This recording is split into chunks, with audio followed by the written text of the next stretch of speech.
Frances Marion Crawford was an American writer born on August 2, 1854 in Bogny de Lucca, Italy. He was the son of Thomas Crawford, who was an American sculptor, and Louise Cutler Ward. His father greatly contributed to the building of the U.S. Capitol by creating the statue known as Freedom. However, his father's life was soon short-lived as he developed cancer in his eye that later led to his death in Greenwood, Brooklyn. During this time, Francis was only 3, and his mother, Louise Cutler Ward, later married to Luther Terry, an American painter. His mother died in Italy, Rome on September 21, 1897.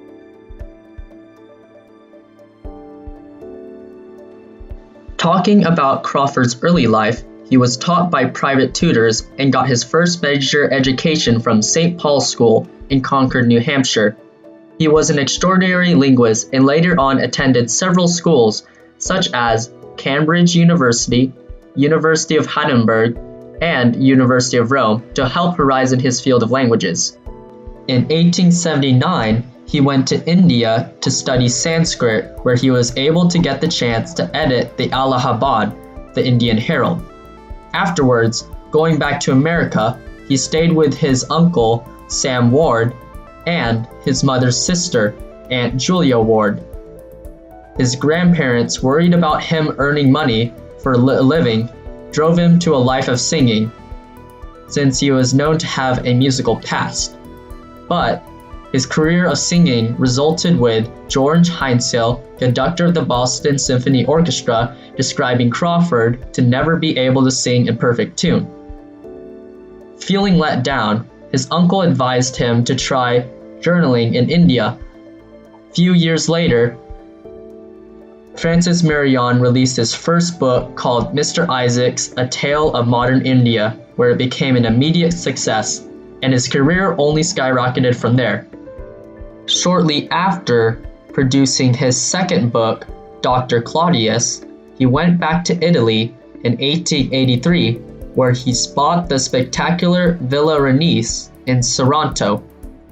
He later on changed the name to Villa Crawford and married Elizabeth Burden, the daughter of American Union General Hiram Burden, in 1884. They had 4 children, with one of his sons becoming a war hero.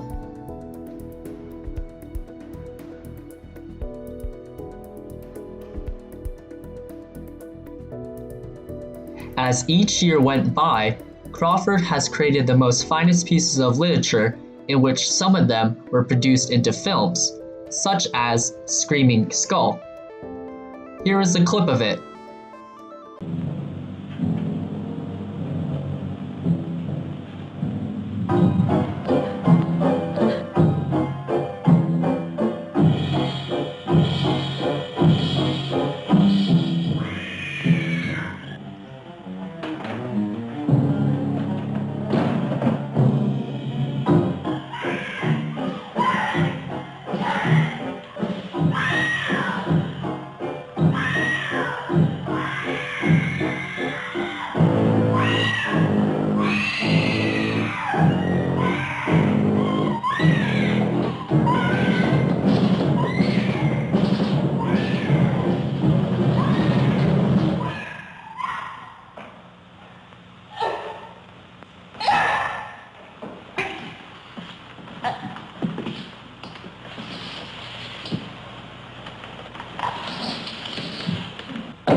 However, needless to say, while these books were popular and categorized in the horror genre and part of his Wandering Ghost series, most of his works were dedicated to the Italian life. Some of them were To Leeward, Sara Sinesca, and Adam Johnstone's Son. However, his book, Adam Johnstone, was heavily criticized by English writer George Grisser to be rubbish.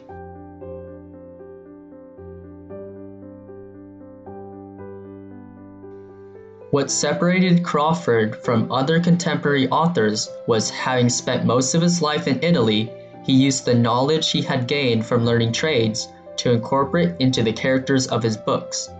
For example, after learning the art of silversmithing, he used it to describe the protagonist's profession in his novel Marzio Crucifix. But sadly, his life was soon short-lived as he died in Sorrento on April 9, 1909, due to a heart attack brought on by a lung injury.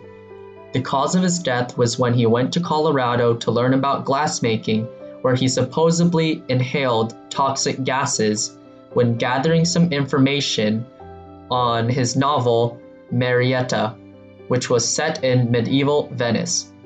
However, to honor the legacy Crawford has left behind, the F. Marion Crawford Memorial Society was founded in 1975 that created the Romantics to display the books he had created.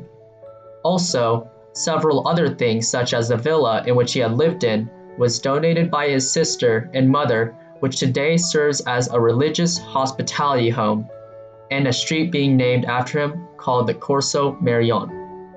Overall, his work will be remembered by many people as a man who had dedicated his whole life to creating books to show the hard work that goes into it. One of my most favorite books from him was Screaming Skull, because of the way it brought out his unique style of generating horror and using different perspectives to feed us information about the characters in the story that help build towards the plot.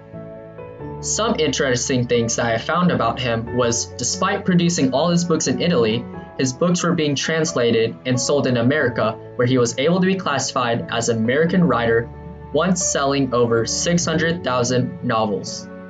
Another thing was, his grandma, Aunt Julia Ward, was the author of many books, such as The Battle Hymn of the Republic and Samuel Cutler Ward.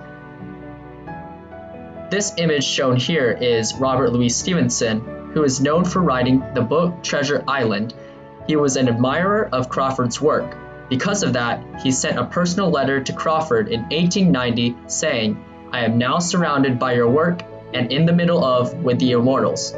It is reviving to me to know I have a contemporary of your strength, and though I suppose you are younger, as I hope you will soar higher and farther."